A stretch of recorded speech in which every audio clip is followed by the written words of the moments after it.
আসসালামু আলাইকুম ওরহমতুল্লাহি ওবরাকাতু। আমন্ত্রণ জানাচ্ছি আন্তর্জাতিক মুসলিম টেলিভিশন আহমদিয়ার লন্ডন স্টুডিও থেকে বিশ্ব জামাতি সংবাদে আমি হাবিবুল্লাহ সাদিক। বরাবরের মতো আজও প্রথমে থাকছে হুজুর আনোয়ার আদাল্লাহ তাআলা বেরেঞ্চ আজিজ প্রদত্ত জুম্মার খুতবা সারমর্ম। নিখিল বিশ্ব আহমদী মুসলিম জামাতে বর্তমান ইমাম হযরত মির্জা মসরুর আহমেদ খালিদ মিসাইল খামেস আদাল্লাহ তাআলা বেরেঞ্চ আজিজ মসজিদ মুবারক ইসলামাবাদ টিলফোর্ড হতে জুম্মার খুতবা প্রদান করেন। আমাদের প্রাণপ্রিয় হুজুর আদাহুল্লাহ তাআলা বিন নাসরিল আজিজ আজকের জুমার খুতবায় মানবতার সর্বোত্তম আদর্শ মহানবী হজরত মুহাম্মদ সাল্লাল্লাহু আলাইহি সাল্লাম বিষয়ে আলোচনা করেন। খুতবার শেষ দিকে হুজুর আদাহুল্লাহ তাআলা বিন নাসরিল আজিজ হজরত মসিহ মাউদ আলাইহিস সালামের একটি উদ্ধৃতি পাঠ করেন, যেখানে তিনি মহানবী সাল্লাল্লাহু আলাইহি সাল্লামের অতুলনীয় গুণাবলী ও শ্রেষ্ঠত্বের বিষয়টি তুলে ধরেছেন। इस वक्त मैं यहाँ ख़त्म करता हूँ इस बात को और हज़रत मसीह मौद अलैहिस्सलाम का एक इक़्तिबास पढ़ता हूँ। आप फरमाते हैं, वो इंसान जिसने अपनी ज़ात से, अपनी सिफ़ात से, अपने अफ़ाल से, अपने आमाल से और अपनी रूहानी और पाक वा के पुरज़ोर दरिया से कमाल ताम का नमूना इल्मन व अमलन सिद्क़न व सवातन दिखलाया और इंसान कामिल कहलाया, वो मुबारक नबी हज़रत ख़ातमुल अंबिया इमामुल अस्फ़िया ख़त्मुल मुरसलीन फ़ख्रुल मुरसलीन जनाब मोहम्मद सल्लल्लाहु अलैहि वसल्लम हैं। ए खुदा, ए प्यारे खुदा, इस प्यारे नबी पर वो रहमत और दरूद भेज जो इब्तदाई दुनिया से तूने किसी पर न भेजा हो। बस अल्लाह ताला हमें भी तौफ़ीक़ अता फ़रमाए कि हम आप सल्लल्लाहु अलैहि वसल्लम के उसवे पर अमल करते हुए हकीकी मुसलमान बनने की कोशिश करें और आपके इस पैगाम को दुनिया में पहुँचाने वाले भी हों, ताकि दुनिया को भी आपके झंडे तले लाने वाले हों। अल्लाह ताला हमें इसकी तौफ़ीक़ अता फ़रमाए। अल्लाहुम्मा सल्लि अला मुहम्मदिन व अला आलि मुहम्मदिन व बारिक वसल्लम इन्नका हमीदुम मजीद। সম্পূর্ণ খুতবা শোনার কোনো বিকল্প নেই, আমরা শুধু সারাংশটুকু উপস্থাপন করি। এবারে অন্যান্য সংবাদ, আর প্রথমে থাকছে যুক্তরাজ্য থেকে প্রাপ্ত জামাতি সংবাদ। পদার্থবিদ্যায় নোবেল পুরস্কার জয়ী প্রথম মুসলিম বিজ্ঞানী ডক্টর আব্দুল সালামের সম্মানে মজলিসে খুদুল আহমদিয়া যুক্তরাজ্য ডক্টর আব্দুল সালামের নামে পুরস্কার ঘোষণা করে। দেখুন বিস্তারিত প্রতিবেদনে। তার শূন্য থেকে আরম্ভ করে অসাধারণ সাফল্য অর্জনের ঘটনাটি দেখুন। আমি নিজেও কিন্তু এমন একটি পরিবার থেকে এসেছি যাদের প্রায় কিছুই নেই। আমি যে বিষয় নিয়ে আলোচনা করতে যাচ্ছি, অর্থাৎ পরমাণু, এটা এখন $60 বিলিয়ন ইন্ডাস্ট্রি। ক্যামব্রিজ বিশ্ববিদ্যালয়ের এই বছর আব্দুস সালাম পুরস্কার বিজয়ী তার গবেষণা দিয়ে দর্শকদের মুগ্ধ করেছেন। এখন আমাদের সামনে দুটি বিষয় রয়েছে। একটি হলো পরমাণু আভা ছড়ায়, দ্বিতীয় পরমাণু ঘূর্ণন সৃষ্টি করতে পারে, কিংবা পরমাণু চৌম্বক ক্ষেত্র অনুভব করার জন্য নিজের ঘূর্ণন কাজে লাগাতে পারে। ডক্টর আব্দুস সালাম পুরস্কারটি আহমদিয়া মুসলিম যুব সংগঠন খুদ্দামুল আহমদিয়া ইউকে ডক্টর আব্দুস সালামের সম্মানে প্রবর্তন করেছিল, যিনি প্রথম মুসলিম বিজ্ঞানী হিসেবে পদার্থবিজ্ঞানে নোবেল পুরস্কার জয় করে ইতিহাস সৃষ্টি করেছিলেন। তার জীবন আরম্ভ হয়েছিল ভারতের একটি প্রত্যন্ত গ্রামে, যেখানে বিদ্যুৎ ছিল না এবং মোমবাতির আলোয় পড়াশোনা করতে হতো। তবুও মাত্র 14 বছর বয়সে তিনি শিক্ষাক্ষেত্রে নতুন রেকর্ড করেন। 1940-এর দশকে ক্যামব্রিজে তিনি বিভিন্ন ক্ষেত্রে কৃতি শিক্ষার্থী সনদ সংগ্রহ করতেন, যেভাবে আমরা অনেক ছাত্রছাত্রী স্ট্যাম্প সংগ্রহ করি, ঠিক সেভাবে। এবং অবশেষে তিনি ইলেকট্রোউইক ইউনিফিকেশন থিওরি আবিষ্কারের কারণে নোবেল পুরস্কার জয় করেন। 2008 সাল থেকে তরুণ পদার্থবিজ্ঞানীদেরকে তাদের গবেষণার জন্য এই পুরস্কারটি প্রদান করা হচ্ছে। এই পুরস্কারের উদ্দেশ্য হল প্রফেসর সালামের সেই স্মৃতিকে জাগরুক রাখা, যেন ক্যাভেন্ডিশের যেখানে তিনি বক্তৃতা দিতেন, তর্ক করতেন, বিভিন্ন সমস্যার সমাধান করতেন, সেখানে এখনকার তরুণ গবেষকরা তাকে এবং তার কাজকে স্মরণ করে এগিয়ে চলেন, আর তার সেই স্মৃতি এই বিজ্ঞানীদের অনুপ্রাণিত করে চলেছে। ডক্টর আব্দুস সালাম হলেন পদার্থবিজ্ঞানের একজন পথিকৃৎ। কেবল পদার্থবিজ্ঞান বা বিজ্ঞানের ক্ষেত্রেই নয়, বরং দক্ষিণ এশিয়াতেও পদার্থবিজ্ঞানের ক্ষেত্রে যেভাবে অগ্রগতি হয়েছে, সেখানেও তিনি একজন পথিকৃৎ। তার কাজ দক্ষিণ এশিয়া জুড়ে অসংখ্য গবেষণার জন্ম দিয়েছে, এবং তিনি এমন এক সময়ে এসব করেছিলেন যখন ভিন্ন ধর্ম ও বর্ণের মানুষদের বিরুদ্ধে প্রচুর বিরূপ প্রতিক্রিয়া ছিল। তাই তার প্রতি আমাদের কৃতজ্ঞতা প্রকাশ করতেই হবে। আজকের বিশ্বে বিজ্ঞান এবং ধর্মকে প্রায়শই একটিকে অপরটির বিরোধী হিসেবে দেখা হয়, কিন্তু একজন আহমদী মুসলিম বিজ্ঞানীর নামে একটি ধর্মীয় যুব সংগঠনের পুরস্কার প্রদান করা খুবই তাৎপর্যপূর্ণ।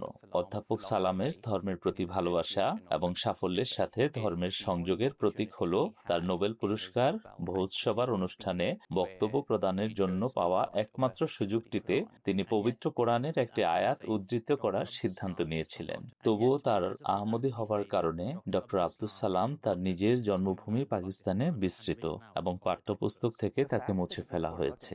এই বিস্মৃতি অত্যন্ত উদ্বেগের বিষয়, কারণ আমাদেরকে আব্দুস সালাম সম্পর্কে জানতে হবে এবং তিনি আহমদী মুসলিম হলেও তাতে কিছু যায় আসে না। তার অবদান এবং বৈজ্ঞানিক ক্ষেত্রে তার আদর্শ বেঁচে থাকবে।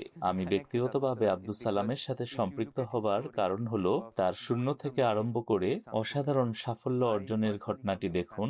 আমি নিজেও কিন্তু এমন একটি পরিবার থেকে এসেছি যাদের প্রায় কিছুই নেই। আমি যদি বাড়ি ফিরে যাই তবে তাদের কাছে এটি বলতে গেলে অকল্পনীয় বিষয়। এটি দক্ষিণ এশীয় ঐতিহ্য স্মরণ করিয়ে দেয়। আজ আমার বাবারও জন্মদিন, তাই আমি নিশ্চিত তিনি গর্বিত হবেন, আর এই সব কিছুর জন্য আমি খুবই আনন্দিত। মজলিস আনসারুল্লাহ গাম্বিয়া গত 28 নভেম্বর 3 দিন ব্যাপী তাহের আহমদিয়া মুসলিম সিনিয়র সেকেন্ডারি স্কুলে বার্ষিক ইজতেমার আয়োজন করে। গাম্বিয়ার বিভিন্ন জামাত থেকে প্রায় 200 সদস্য এই মহতী ইজতেমায় অংশগ্রহণ করেন। দেখুন বিস্তারিত। From Friday, November 28 to Sunday, Taher Ahmadiyya Muslim senior secondary school প্রাঙ্গণে গত 28শে নভেম্বর শুক্রবার থেকে 30শে নভেম্বর রবিবার 2025 পর্যন্ত অনুষ্ঠিত মজলিস আনসারুল্লাহর জাতীয় ইজতেমার একটি বিস্তারিত প্রতিবেদন আপনাদের সামনে তুলে ধরছি। মজলিস আনসারুল্লাহ গাম্বিয়া কর্তৃক আয়োজিত এই অনুষ্ঠানে বিভিন্ন অঞ্চল থেকে প্রায় 200 জন সদস্য অংশগ্রহণ করেন, যার মধ্যে সেনেগালের প্রতিনিধিরাও অন্তর্ভুক্ত ছিলেন। এই ইজতেমায় আধ্যাত্মিক উন্নতি, জামাতের সেবা, স্বাস্থ্যকর প্রতিযোগিতা এবং জামাতের সদস্যদের প্রভাবিত করে এমন গুরুত্বপূর্ণ স্বাস্থ্য বিষয়ক আলোচনা প্রভৃতি যেসব বিষয়ের উপর বিশেষভাবে জোর দেওয়া হয়েছিল তার অংশ বিশেষ এখানে তুলে ধরা হচ্ছে। 3 দিন ধরে অংশগ্রহণকারীরা বিভিন্ন ধরনের কার্যক্রমে অংশ নেন, যার ভেতর ছিল বিভিন্ন তালিমি প্রতিযোগিতা যেমন বুক ডাউন চ্যালেঞ্জ, মিউজিক্যাল চেয়ার, পাঞ্জা লড়াই প্রভৃতি, বিভিন্ন আকর্ষণীয় ক্রীড়া প্রতিযোগিতা। এসব প্রতিযোগিতা শারীরিকভাবে সুস্থ থাকার পাশাপাশি স্বাস্থ্যকর প্রতিযোগিতায় অংশগ্রহণের মনোভাব সৃষ্টি করে। অংশগ্রহণকারীরা বিভিন্ন অঞ্চল থেকে এসেছিলেন। তাছাড়া সেনেগাল জামাত থেকে উল্লেখযোগ্য সংখ্যক সদস্যের উপস্থিতি এই ইজতেমার আঞ্চলিক গুরুত্ব তুলে ধরে। এবারকার ইজতেমার প্রতিপাদ্য বিষয় হলো শান্তি ও সহনশীলতা, যা বর্তমান সময়ে খুবই গুরুত্বপূর্ণ। কারণ আপনারা দেখতে পাচ্ছেন বিশ্বজুড়ে অস্থিরতা বিরাজ করছে এবং এটি অসহনশীলতার কারণেই ঘটছে। আর এই অস্থিরতা যা আমরা বিশ্বজুড়ে অনুভব করছি তা এমন একটি বিষয়, আমরা যদি ইসলামের শিক্ষা এবং হযরত খলিফাতুল মসির নির্দেশাবলী, পরামর্শ ও নির্দেশনা কঠোরভাবে অনুসরণ করতাম, তবে আজ বিশ্বে আমরা যে সমস্যাগুলির সম্মুখীন হচ্ছি তার বেশিরভাগই ঘটতো না। কারণ আমরা তখন ইসলামের সহনশীলতার শিক্ষা অনুসরণ করতাম। ইসলাম নিজেই হলো শান্তি, আত্মসমর্পণ এবং সহনশীলতার ধর্ম। মতামতের ভিন্নতা থাকতে পারে, আপনার একটি ভিন্ন মতামত থাকতে পারে, আমার একটি ভিন্ন মত থাকতে পারে, কিন্তু তা যেন আমাদের একে অপরের প্রতি ঘৃণা বিদ্বেষ সৃষ্টি না করে। এই ইজতেমার অন্যতম মূল আকর্ষণ ছিল প্রশ্নোত্তর পর্ব, যেখানে উপস্থিত সবাই ইসলামের গুরুত্বপূর্ণ কর্মকাণ্ড ও অনুশীলনগুলো সম্পর্কে জানতে পারেন, যেমন একজন মৃত ব্যক্তিকে কিভাবে গোসল দিতে হয় এবং দাফন কাফন ইত্যাদি, যা মৃত ব্যক্তির জানাজা সংক্রান্ত অপরিহার্য কাজ। এছাড়াও স্বাস্থ্য বিষয়ক দিকগুলিও বিশেষ মনোযোগ পেয়েছে। বিশেষজ্ঞরা রোগ প্রতিরোধ এবং ব্যক্তিগত পরিচ্ছন্নতা ও সুস্থতা বজায় রাখার বিষয়ে ব্যবহারিক পরামর্শ প্রদান করেন। সুতরাং আমাদের রক্তচাপ পরীক্ষা করা খুবই গুরুত্বপূর্ণ।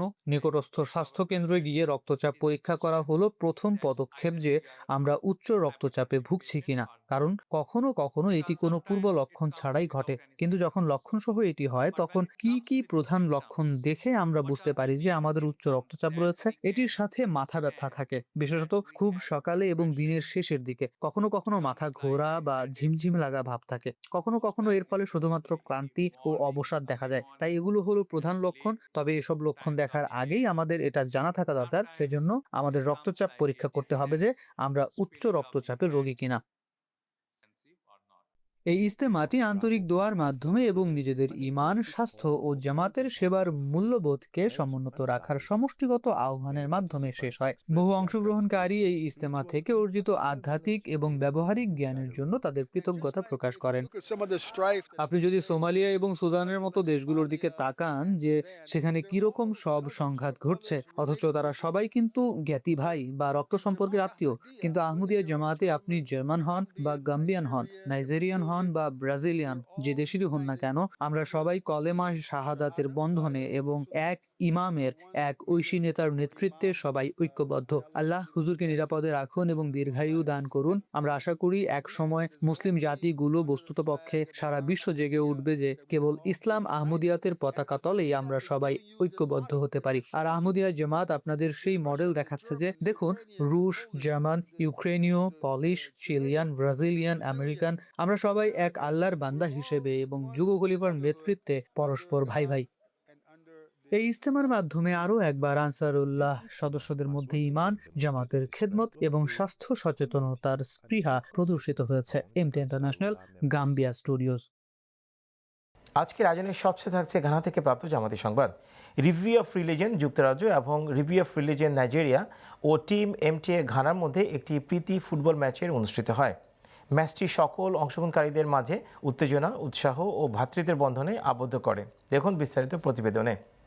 After a productive review of religions UK এবং রিভিউ অফ রিলিজিয়ন্স নাইজেরিয়া থেকে আগত অতিথিদের নিয়ে কর্মব্যস্ত 3 সপ্তাহের সফর শেষ হয়েছে, যার মাঝে ছিল প্রশিক্ষণমূলক বিভিন্ন সেশন এবং পারস্পরিক সহযোগিতার ঝলক। 3 সপ্তাহের এই কর্মসূচির সমাপ্তি উপলক্ষে 3রা ডিসেম্বর 2025 তারিখে রিভিউ অফ রিলিজিয়ন্স টিম এবং এমটিএ ঘানা টিমের মধ্যে বহুল প্রতীক্ষিত একটি প্রীতি ফুটবল ম্যাচ অনুষ্ঠিত হয়। এই ম্যাচটি সকল অংশগ্রহণকারীর মধ্যে উৎসাহ ও উদ্দীপনা সৃষ্টি করেছিল, যা এই সফরের মধ্য দিয়ে গড়ে ওঠা ঐক্য, দলগত কাজ এবং ভ্রাতৃত্বের চেতনাকে স্মরণ করিয়ে দেয়।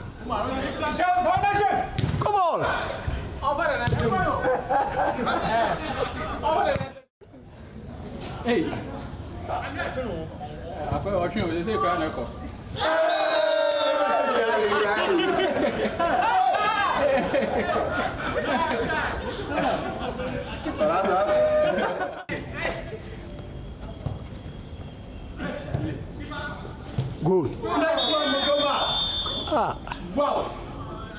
For many, it was the perfect celebration of unity, teamwork, and the friendship built. খুব over ভালো the খেলা years. হয়েছে, খুবই প্রতিদ্বন্দ্বিতাপূর্ণ ছিল, আবহাওয়াও ছিল খুব গরম। আমি জানি না আপনারা নিয়মিত কিভাবে খেলেন। ওয়ার্ম আপের পরেই আমার সব শক্তি শেষ হয়ে গিয়েছিল।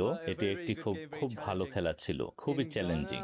আমি সারা বিশ্বে ঘানার মতো এমন ভ্রাতৃত্ব আর কোথাও দেখিনি। সবাই যে কতটা ভালোবাসা দেখিয়েছে, আপনি কারোর সাথে দেখা করলে মনে হবে যেন আপনি তাকে সারা জীবন ধরে চেনেন। আমি বলবো এটা জামাত এবং খেলাফতেরই আশীর্বাদ যে আমরা এই ভ্রাতৃত্ব উপভোগ করতে পারছি। আলহামদুলিল্লাহ, এমটিএ ঘানা এবং রিভিউ অফ রিলিজিয়ন্সের মধ্যকার এই ম্যাচটি খুবই ভালোভাবে সম্পন্ন হয়েছে। আমরা খুব উপভোগ করেছি। রিভিউ টিম হেরেছে। দুটি প্রতিষ্ঠানের মধ্যে শান্তি, ঐক্য ও সহযোগিতা জোরদার করার জন্যই আমাদের এই সব প্রচেষ্টা। আমরা আশা করি এই ঐক্য ও ভ্রাতৃত্ব বজায় থাকবে ইনশাল্লাহ। আলহামদুলিল্লাহ, এটা এখন একটি ঐতিহ্যে পরিণত হচ্ছে। রিভিউ অফ রিলিজিয়ন্স এবং এমটিএ আফ্রিকার সাথে ঘানায় এটা আমাদের দ্বিতীয় ম্যাচ। এই ম্যাচ সবসময়ই একদম খেলোয়াড় সুলভ মনোভাব নিয়ে কঠিন লড়াইয়ের মাধ্যমে খেলা হয়। তবে দিন শেষে যা সত্যি জয়ী হয় তা হলো ভ্রাতৃত্বের চেতনা। এটি একটি স্মরণীয় মুহূর্ত হয়ে উঠেছিল যা সবাইকে একত্রিত করেছে। প্রশিক্ষণ কক্ষের বাইরেও ভ্রাতৃত্ব বন্ধনকে শক্তিশালী করেছে। আলহামদুলিল্লাহ, খুব সফল ম্যাচ ছিল। যদিও আমরা শেষ পর্যন্ত 9-7 গোলে হেরে গেছি, তবে এটি সত্যি একটি কঠিন লড়াইয়ের ম্যাচ ছিল। এই মজার ম্যাচটি খেলার সৌভাগ্য দান করার জন্য আমরা আল্লাহ তাআলার দরবারে কৃতজ্ঞ। এমটি এর সাথে খেলা সবসময় আনন্দের। ইনশাল্লাহ আমরা ভবিষ্যতে আরো কিছু ম্যাচ আয়োজন করার জন্য উন্মুখ হয়ে আছি। জাযাকাল্লাহ। অনেকের কাছে এটি ছিল 3 সপ্তাহের সফর জুড়ে গড়ে ওঠা ঐক্য, টিমওয়ার্ক এবং বন্ধুত্বের এক উপযুক্ত উদযাপন। শেখা ও সহযোগিতায় ভরপুর সপ্তাহগুলো শেষে এটি ছিল একটি প্রাণবন্ত এবং উপভোগ্য সমাপ্তি। এরই সাথে শেষ হচ্ছে বিশ্ব জামাতি সংবাদ। সংবাদ বিভাগের পক্ষ থেকে সবাইকে শুভেচ্ছা জানিয়ে এবং পরবর্তী সংবাদ শোনার আমন্ত্রণ জানিয়ে আজকে এখানে বিদায় নিচ্ছি। আসসালামু আলাইকুম ওয়া রাহমাতুল্লাহি ওয়া বারাকাতুহু।